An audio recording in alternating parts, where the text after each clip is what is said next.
అన్నదాత అన్నదాత మీ అన్నదాత, చెమటోడ్చి ఆహారాన్నందించే రైతన్నా, అనునిత్యం నీ కండదండగా నిలిచే నేస్తం ఎవరన్నా. అన్నదాత అన్నదాత మీ అన్నదాత.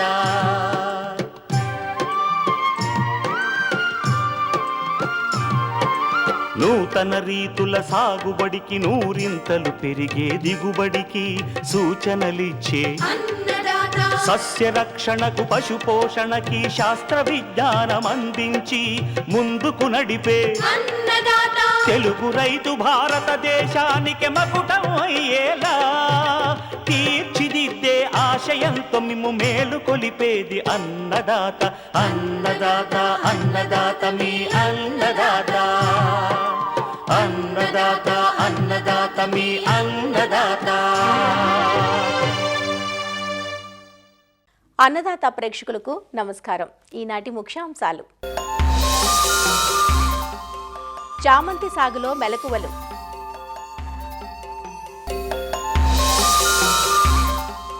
ఖరీఫ్ రాగి సాగులో మెలకువలు,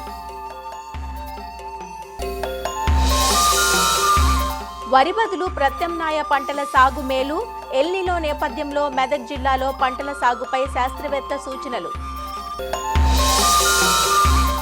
ఇంకా జై కిసాన్ వ్యవసాయ సమాచారం.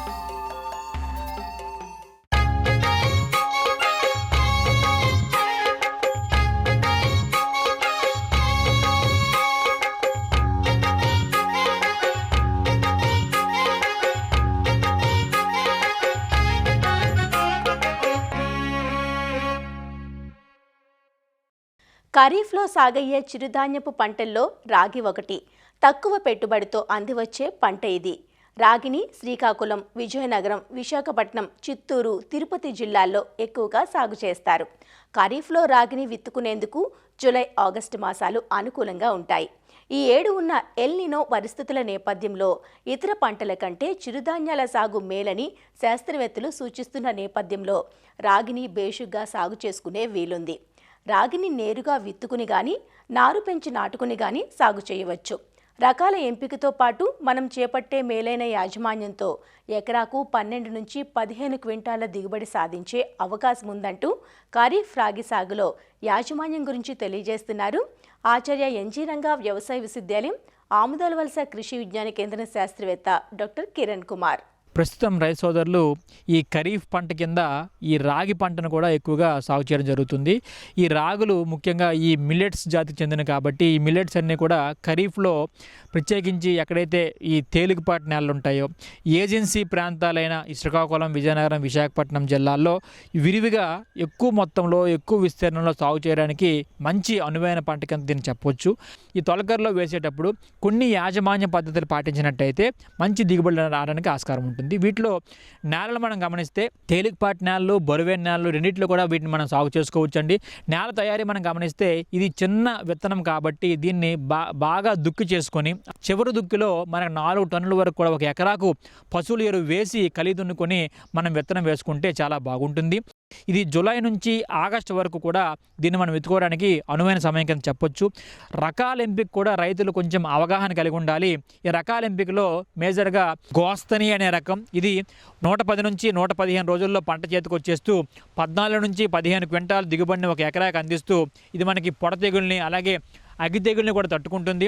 ఇంద్రావతి అనే రకం, ఇది 115 నుంచి 120 రోజుల్లో పంట చేతికి వచ్చేస్తూ 14 నుంచి 15 క్వింటాల వరకు కూడా దిగుబడిని అందిస్తూ ఇది మనకి అగ్గి తెగుల్ని అలాగే పొడ తెగుల్ని తట్టుకుంటుంది. గౌతమి అనే రకం, ఇది 115 నుంచి 120 రోజుల్లో పంట చేతికి వస్తుంది. 14 నుంచి 15 క్వింటాల వరకు కూడా దిగుబడిని అందిస్తూ ఇది అగ్గి తెగుల్ని తట్టుకుంటుంది. వాటితో పాటు చేను అనేది పడిపోకుండా ఉంటుందన్నమాట. వేగావతి అనే రకం, ఇది 110 నుంచి 115 రోజుల్లో పంట చేతికి వస్తుంది. 14 నుంచి 15 క్వింటాల వరకు కూడా దిగుబడిని అందిస్తూ ఇది మనకి పొడ తెగుల్ని అలాగే అగ్గి తెగుల్ని తట్టుకుంటుంది. ఇది కూడా పడిపోకుండా ఉంటుంది. CFMV 4 అంటాం, ఇది 110 నుంచి 115 రోజుల్లో పంట చేతికి వస్తూ 15 నుంచి 16 క్వింటాలు దిగుబడిని ఇస్తుంది. ఇది పడిపోకుండా ఉంటుంది, ఒకేసారి కోతకు వస్తుంది. దీంతో పాటుగానే యంత్రాలతో కోయడానికి కూడా అనువుగా ఉండే రకం అనమాట. ఇది శ్రీచైతన్య అనే రకం, 110 నుంచి 115 రోజుల్లో పంట చేతికి వస్తుంది. 12 నుంచి 16 క్వింటాల వరకు దిగుబడిని ఇస్తూ పిలకలు అనేవి ఎక్కువగా వస్తుంది.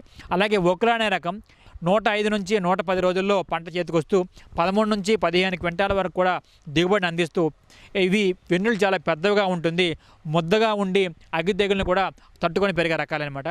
ఏదో ఒక రకాన్ని రైతు సోదరులు ఎంచుకొని మంచి దిగుబడులు అనేవి సాధించవచ్చు అనమాట. విత్తనం మోతాదు మనం చూస్తే 2.5 కిలోల వరకు కూడా విత్తనాన్ని మనము నారుమడిలో పెంచి ఆ నారుని మనం ఒక ఎకరాకు కూడా నాటుకోవడానికి ఉపయోగపడుతుంది. అలాగే వెదజల్లే పద్ధతిలో కనుక అయినట్టయితే 3 నుంచి 4 కిలోల విత్తనాన్ని ఒక ఎకరాకి మనం సమానంగా వెదజల్లుకున్నట్టయితే సరిపోతుంది అనమాట. విత్తన శుద్ధి మనం చూస్తే మేజర్గా కూడా ఈ థైరామ్ కానీ, క్యాప్టాన్ కానీ, మ్యాంకోజబ్లో కానీ ఏదో ఒక మందుని 3 గ్రాములు ఒక కేజీ విత్తనానికి పట్టించి మనం విత్తుకున్నట్టయితే, విత్తన శుద్ధి చేసుకున్నట్టయితే చాలా వరకు చేరిపలు రాకుండా అవకాశం ఉంటుంది.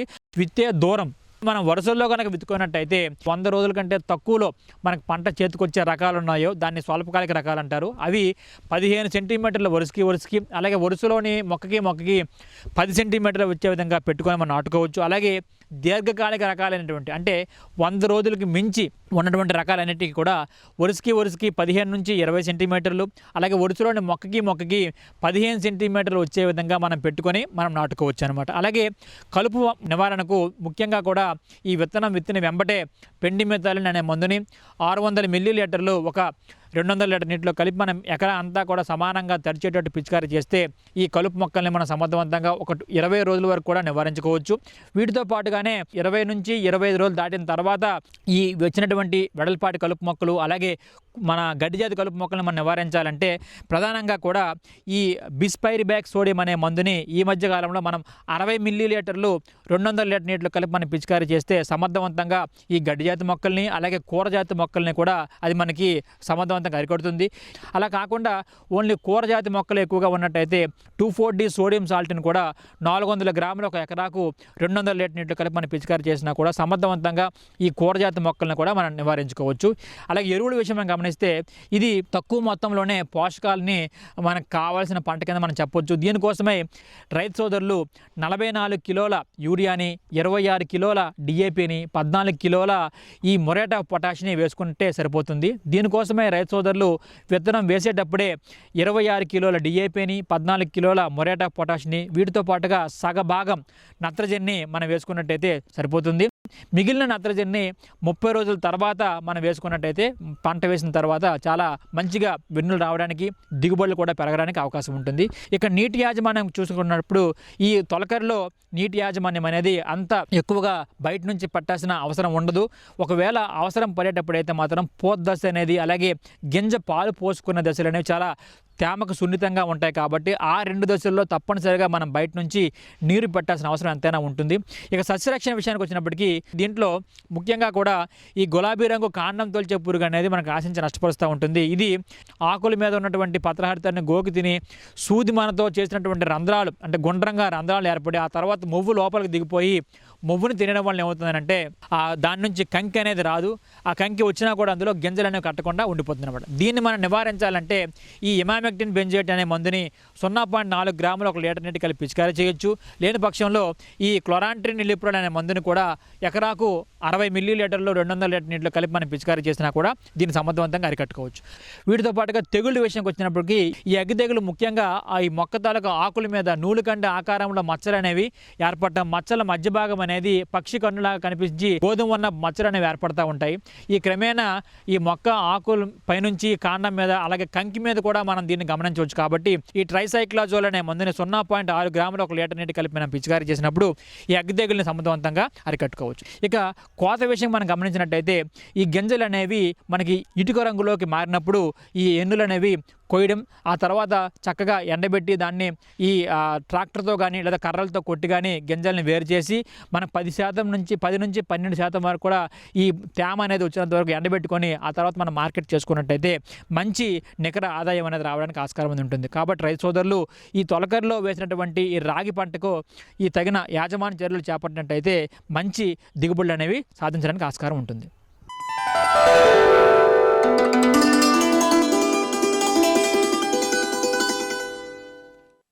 ఈ ఏడాది ఎల్నినో ప్రభావంతో రాష్ట్రంలో వర్షపాతం తక్కువగా నమోదవుతుందని ఇప్పటికే వాతావరణ శాఖ హెచ్చరికలు జారీ చేసింది. ఈ నేపథ్యంలో కేంద్ర రాష్ట్ర ప్రభుత్వాలు వరికి బదులుగా ప్రత్యామ్నాయ పంటలు వేసుకోవాలని రైతులకు సూచిస్తున్నాయి.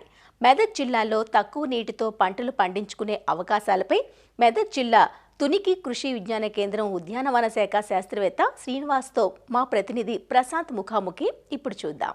ఖరీఫ్ సీజన్ ప్రారంభం కానుంది. ఈ నేపథ్యంలో ఋతుపవనాలు ఒకంత ఆలస్యమైన పరిస్థితి కనిపిస్తుంది. దాంతోపాటు ఇప్పటికే ఎల్నినో ప్రభావం కూడా పంటలపైన ప్రకృతిపైన చూపించే అవకాశం ఉందని చెప్పేసి మనకు నిపుణులు హెచ్చరిస్తున్న పరిస్థితి కూడా ఉంది. కేంద్ర రాష్ట్ర ప్రభుత్వాలు సైతం వరికి బదులుగా ప్రత్యామ్నాయ పంటలు వేసుకోవాలని చెప్పేసి రైతులకు సూచనలు చేస్తున్నాయి.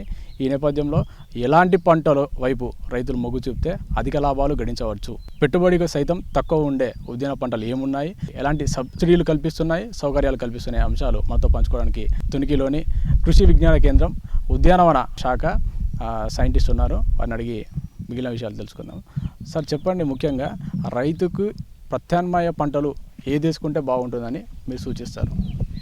మెదక్ జిల్లా అనేది మధ్య తెలంగాణ ప్రాంతంలో కిందకి వస్తుంది. మనకు వాతావరణ శాఖ సూచన ప్రకారం ఏంటంటే జూన్లో సరాసరి వర్షం పడినా కూడా జూలై ఆగస్టు మాసాలలో వర్షం అనేది 50% వరకు లోటు ఉందని చెప్పి నిపుణులు సూచిస్తున్నారు. దాని ప్రకారం మనం వరికి బదులుగా ఉద్యాన పంటలు చూసుకున్నట్టయితే టమాటో కానీ, వంకాయ, మిర్చి, బెండ, అదేవిధంగా కాకర, బీర, సోర ఇలాంటి పంటలు పండించుకోవచ్చు. దాంతోపాటు ఆకుకూరలు కూడా పండించుకోవచ్చు. కూరగాయల పంటలు పండించమని చెప్పినప్పుడు ముఖ్యంగా కోతుల ప్రభావం అని చెప్తున్నారు. ఈ కోతుల ప్రభావం నుండి తప్పించుకోవడానికి కూడా మనం ప్రత్యామ్నాయ పంటలు చూసుకున్నట్లయితే బెండి ఇలాంటి పంటలు కోతులు ముట్టుకోవు. అదేవిధంగా మిర్చి వేసుకున్నా కూడా మిర్చి అనేది పచ్చిమిర్చిగా పండించుకోవచ్చు, లేకపోతే ఎండుమిర్చి డైరెక్ట్ అమ్ముకున్న రైతులకు మంచి ఆదాయం వచ్చే అవకాశం ఉంటుంది. శామగడ్డ పంట కూడా మన ఏరియాకి సూటబుల్ అవుతుంది. అది సంవత్సరం పొడవునా కూడా పండించుకోవచ్చు. పూల పంటలు కూడా మనకి ఇంకోటి ఏంటంటే అడ్వాంటేజ్ ఏంటంటే మనకు హైదరాబాద్ దగ్గర ఉంటుంది కాబట్టి దీంట్లో ముఖ్యంగా మనకు గులాబీ, బంతి, ఇప్పుడు ముఖ్యంగా మనకి ఏంటంటే దసరా, దీపావళి, అదేవిధంగా బతుకమ్మ పంటల సమయంలో ఏంటంటే మనకు బంతికి మంచి డిమాండ్ ఉంటుంది. బతుకమ్మ పండుగకు ఒక 2 నెలల ముందు మన బంతి నారు కనుక నాటేసుకున్నట్టయితే కరెక్ట్ పండుగ సమయంలో మన బంతి అనేది మన కోతకు వస్తుంది. దాంతోపాటు గులాబీ ఒక్కసారి పెడితే మన 4 సంవత్సరాల వరకు పంట వస్తుంది. దాంట్లో కూడా మన కొత్త రకాలు Bengaluru Indian institute of horticulture research release చేసిన అక్కా సావి అనే రకం ఉంది. మిగతా గులాబీ రకాల కన్నా కూడా పువ్వు అనేది మొత్తం ఓపెన్ అయిన తర్వాత కూడా ఒక 1 వారం వరకు కూడా వాడిపోకుండా అదేవిధంగా రెక్కలు రాడిపోకుండా ఉంటుంది. సో ఇలాంటి పంటలు పండించుకొని కూడా రైతులు మంచి ఆదాయాన్ని సంపాదించుకోవచ్చు. అయితే ఎక్కడైతే రైతులు వరి పండించినప్పుడు గ్రామాల్లో పూర్తిగా వరేస్తారు. నల్లరేగడి భూములు ఉండి వర్ష వరేసే భూములలో ఓకే వరి పండించుకోవచ్చు. కానీ నీళ్ళు సదుపాయం తక్కువ ఉండి చెలక భూములు కానీ లేకపోతే కూరగాయల పంటకు అనుకూలంగా ఉంది అనుకుంటే మాత్రం రైతులు ప్రత్యామ్నాయ పంటలపై దృష్టి సారిస్తే మంచి ఆదాయం సంపాదించుకోవచ్చు. ప్రత్యామ్నాయ పంటలుగా ఉద్యానవన పంటల్ని చూస్ చేసుకుంటే బాగుంటుందని మీరు చెప్తున్నారు. ఈ ఉద్యానవన పంటలను వేసుకున్నట్లయితే రైతుకు ప్రభుత్వాల నుంచి ఎలాంటి సబ్సిడీలు పొందే అవకాశం ఉంటుంది? మన తెలంగాణ ప్రభుత్వం ఉద్యాన శాఖ వాళ్ళు కూరగాయల పంటల్లో ఇప్పుడు నారు అనేది హార్టికల్చర్ ఆఫీసర్ను కన్సల్ట్ అయ్యి వాళ్ళు కనుక ముందే బుక్ చేసుకుంటే ఫ్రీగా వాళ్ళు రైతులకు అనేది ఇస్తున్నారు. ఒక నెల ముందు వాళ్ళు రైతులు పేరు నమోదు చేసుకోవాలి.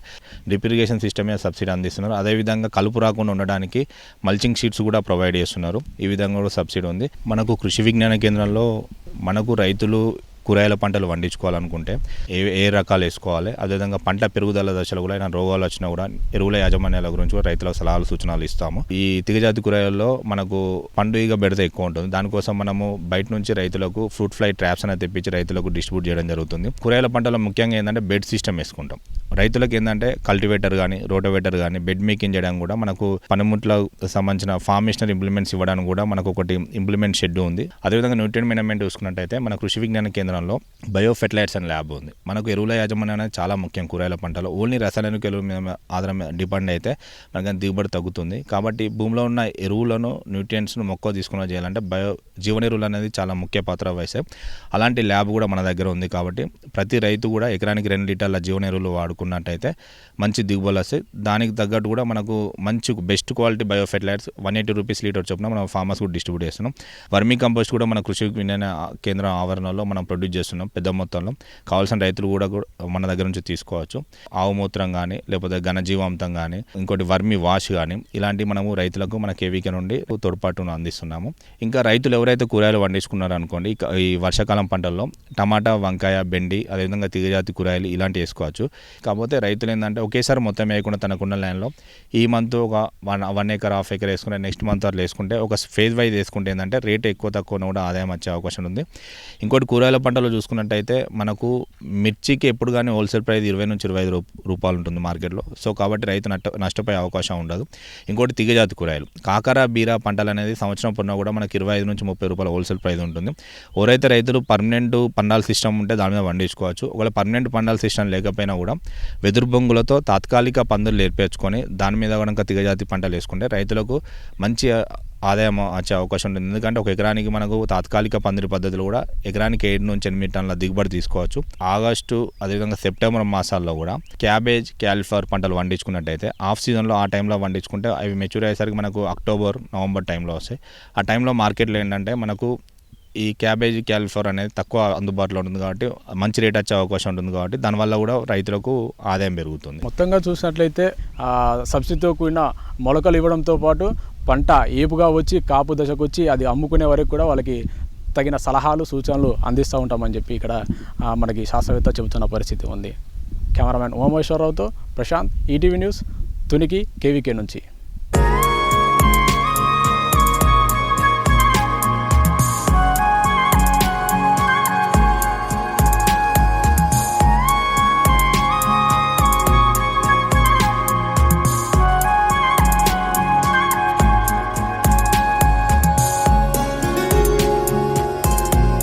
మార్కెట్లో పూలు ఎన్ని ఉన్నా పూజా పునస్కారాలకు మాత్రం చామంతి స్థానం ప్రత్యేకం.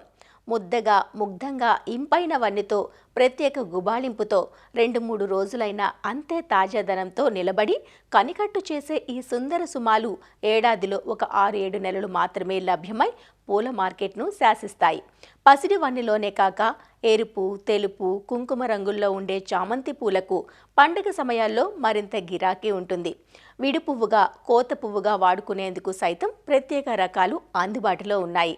చామంతికి కోత కూలీల అవసరం ఎక్కువ ఉండడంతో సాధారణంగా రైతులు ఎకరం ఆలోపు విస్తీర్ణంలోనే సాగు చేస్తుంటారు. చామంతిని విత్తేందుకు జూన్, జూలై మాసాలు అనువైన సమయం.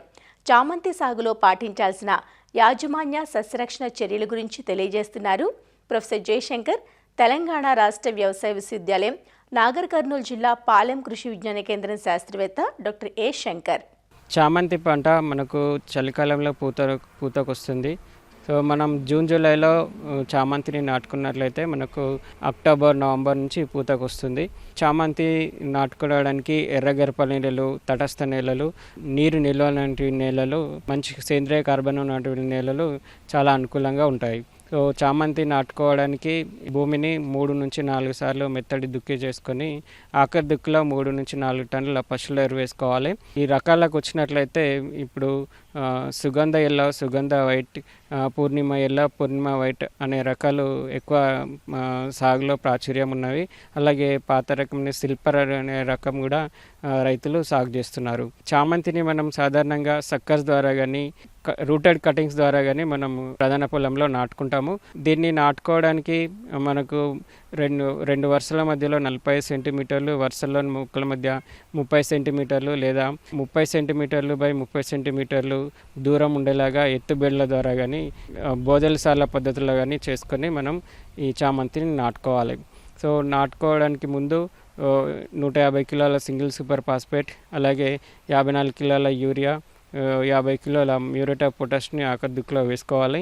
నాటిన తర్వాత మనకు కలుపు నివారణ కోసం పెండిమిథలిన్ అనే మందు ఎకరానికి 1.25 లీటర్లు 200 లీటర్ల నీటిలో కలిపేసి తడి నేలపై పిచికారీ చేసుకున్నట్లయితే తొలి దశలో వచ్చేటువంటి కలుపుని సమర్థవంతంగా నివారించవచ్చును.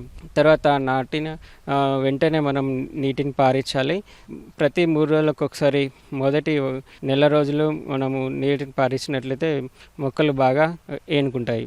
తర్వాత నాటిన 4 వారాలకి కొనలను తుంచేయడం పించింగ్ అంటారు. ఈ చర్య వల్ల మనకు చెట్టు గుబురుగా తయారయ్యి ఎక్కువ పక్క కొమ్మలు ఏర్పడి పూలు ఎక్కువ వస్తాయి. తర్వాత ఈ చామంతిని మనము ముందుగా పూయడానికి లేదా కొంచెం లేట్గా పూయడానికి ఈ హార్మోన్స్ని స్ప్రే చేసి మనం రెగ్యులేట్ చేసుకోవచ్చును.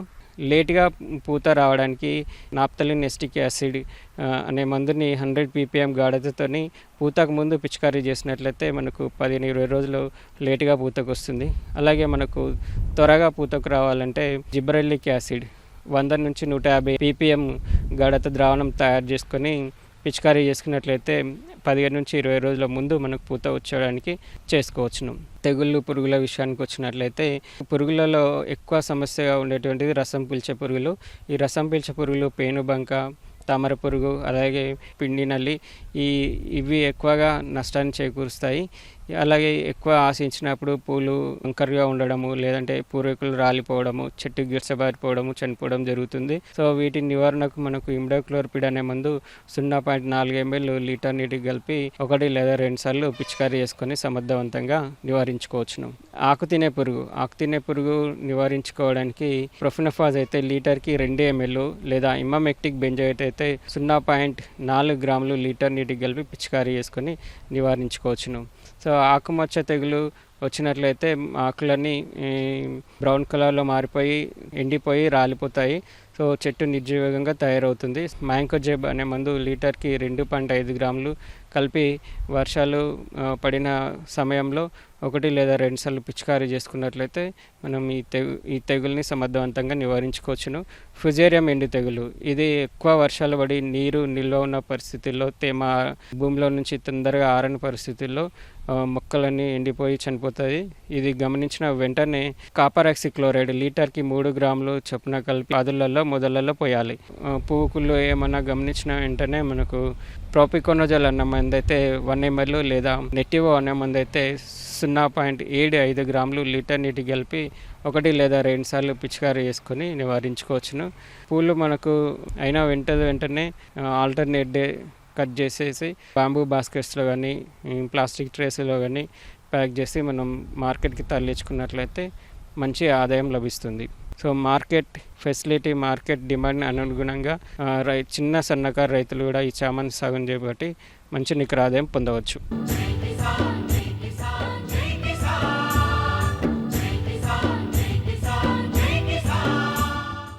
వ్యవసాయ సమాచారం ఇప్పుడు జై కిసాన్లో చూద్దాం.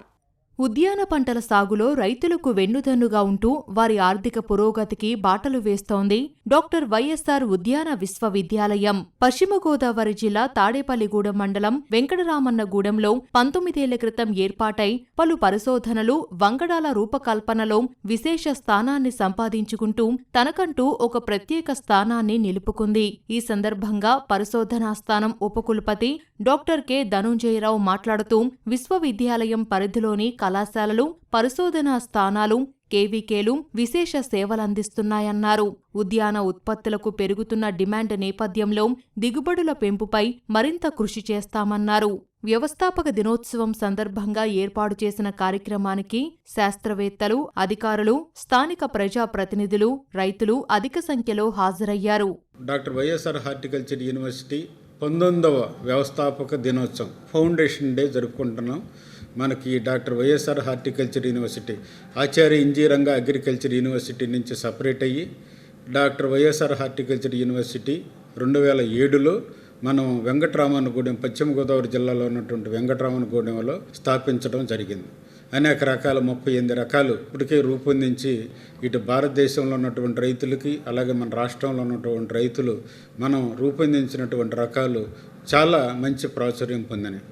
41 సంస్థలు డాక్టర్ వైఎస్ఆర్ హార్టికల్చర్ యూనివర్సిటీ కింద రాష్ట్రంలో ఉన్నటువంటి అన్ని జిల్లాల్లో కూడా మన కాలేజీలు, రీసెర్చ్ స్టేషన్లు, కేవీకేలు, పాలిటెక్నిక్ కాలేజీలు ఉండటం జరిగింది. లేటెస్ట్ టెక్నాలజీని మన శాస్త్రవేత్తలు, ఇంజనీరింగ్ ప్రొఫెసర్స్ అందరూ కలిసి ఆర్టిఫిషియల్ ఇంటెలిజెన్స్ ఏదైతే కొత్త పోకడలు వస్తూ ఉండేయో రైతులకి టెక్నాలజీ అందివచ్చాలనే ఉద్దేశంతో దరిదాపుగా 40 కొలాబరేటివ్ రీసెర్చ్ ప్రాజెక్ట్స్ కూడా రూపొందించి మరి టెక్నాలజీ చేయటం అనేది జరుగుతుంది. మన రాష్ట్రంలో దరిదాపుగా 18.5 లక్షల హెక్టార్ల విస్తీర్ణంలో ఉద్యాన పంటలు సాగు అవుతూ ఉండే 400 లక్షల మెట్రిక్ టన్నుల దిగుబడి మనం సాధిస్తూ ఉన్నాం.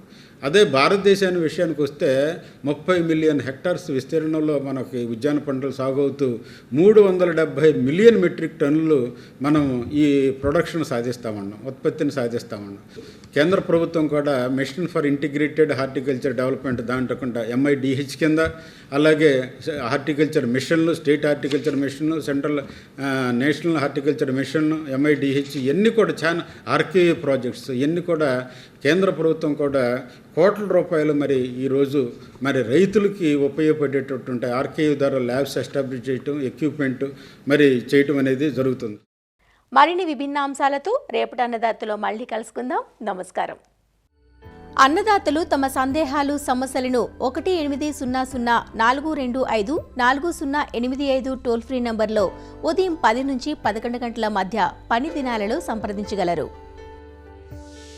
ఈ కార్యక్రమాన్ని యూట్యూబ్లో www.youtube.com/అన్నదాత ఈటీవీ లింక్ ద్వారా వీక్షించవచ్చు.